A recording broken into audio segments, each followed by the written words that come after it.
Voici le nouveau visage de la ville de Douala, la capitale économique du Cameroun. Incroyable mais vrai. Des tonnes d'ordures ménagères entachées le long des quartiers, des carrefours et des entrées des marchés ne laissent personne indifférent. C'est à peine que l'on ne tombe pas en transe.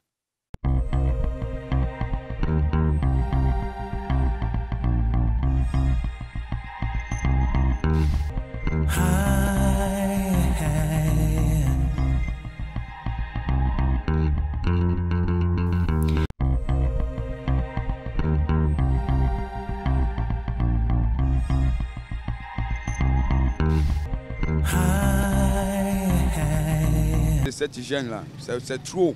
Parce que les mosquées nous dérangent tous les jours. Et quand même, comme je parle présentement, même moi je suis touché. Parce qu'avec tout ça, j'ai eu trop de maladies.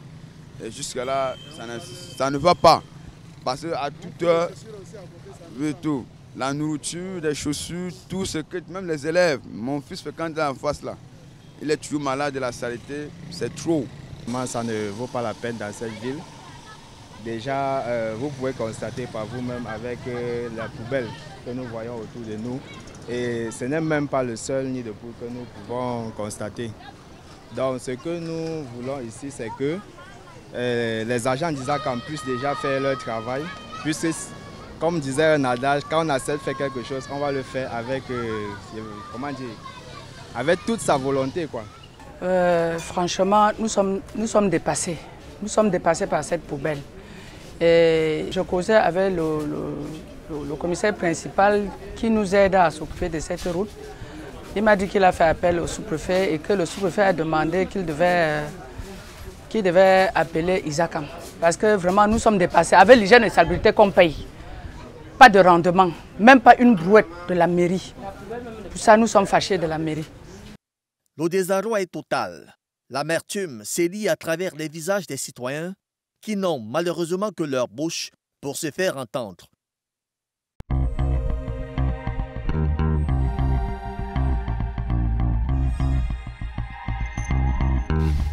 Pour moi, comme un jeune entrepreneur, c'est la saleté que on ne peut pas arriver à croire que dans ce pays-là, nous sommes tombés dans cette situation.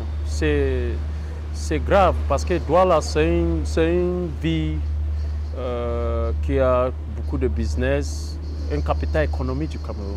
Bon, c'est pas bon que quand les investisseurs viennent ici et ils voient ce qu'on a dans ces genres de saleté-là.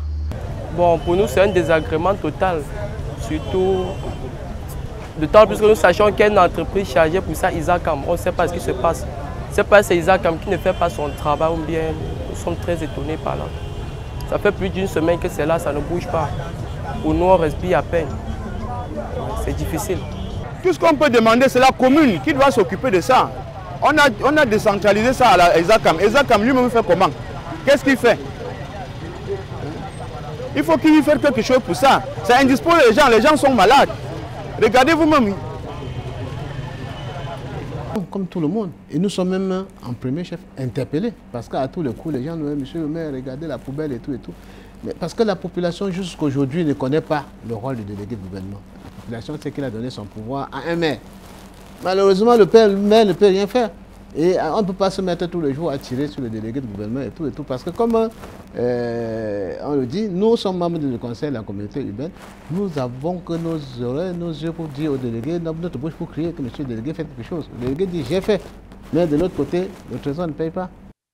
Douala, poumon économique du Cameroun, à l'instar du port autonome de Douala, des multinationales européennes et surtout doté d'un aéroport international qui accueille en moyenne 2000 voyageurs par jour, est asphyxié par les odeurs nauséabondes que dégagent les ordures ménagères.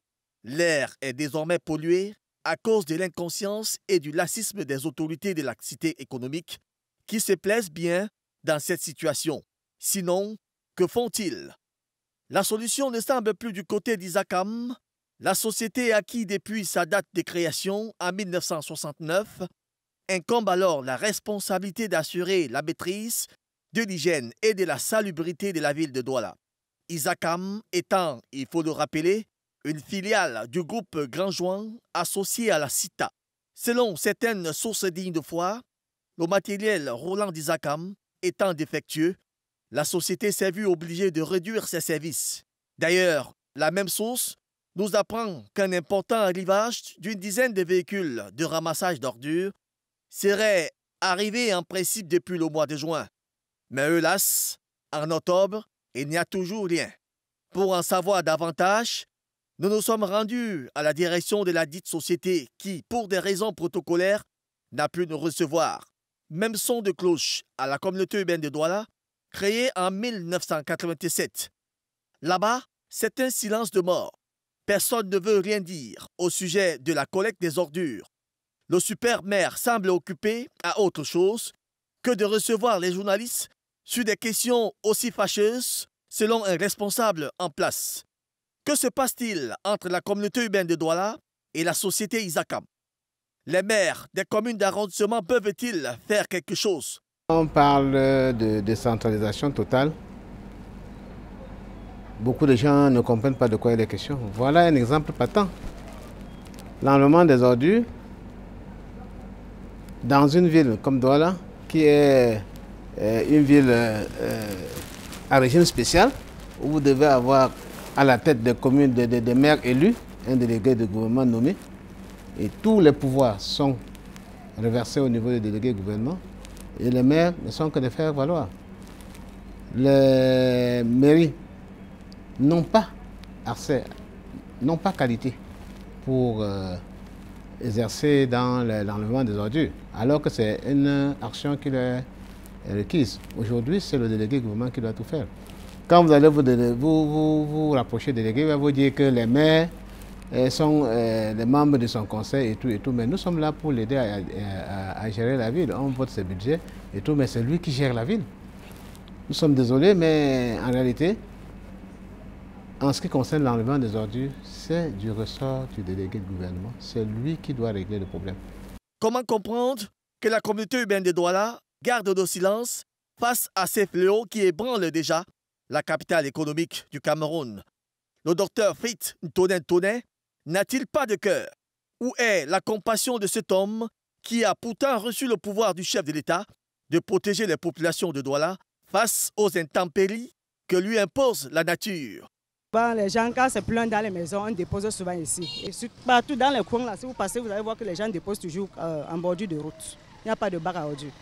Quel est finalement le contrat qui lie la communauté urbaine de Douala et Isacam? N'y a-t-il pas lieu de penser libéraliser ce secteur et offrir une autonomie de gestion aux communes d'arrondissement? Ainsi, chaque maire prendra ses responsabilités.